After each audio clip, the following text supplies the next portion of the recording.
Congress had joined BJP. So Congress said that they won't be taking the betrayed MLAs back to the Congress. So will you all be taking them back in TMC? Will you all be welcoming them in TMC to contest from TMC? See, TMC is a new party in Goa.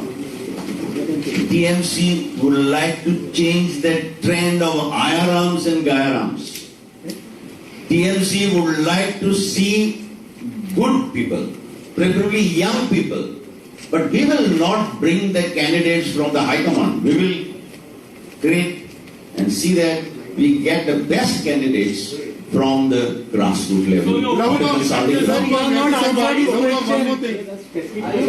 His question was very specific, whether you are going to take 10 MLAs who have betrayed. Right now, as far as Trinamool Congress is concerned, we would like to give 40 clean, new faces.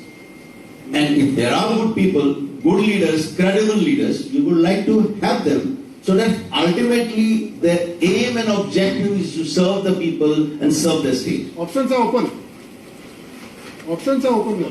What is it? Options are open then. No, you are talking of this 10. Yeah. I am talking of 40. No, sir. Question is very specific, no, sir. Sir, please understand. They are asking something and you are answering something else. That is the only question. Only one. Right now we are looking for new faces. All over 40 constituencies. Are you going to go along with the like-minded party? TMC? No, we will go ahead all alone as Trinamool Congress.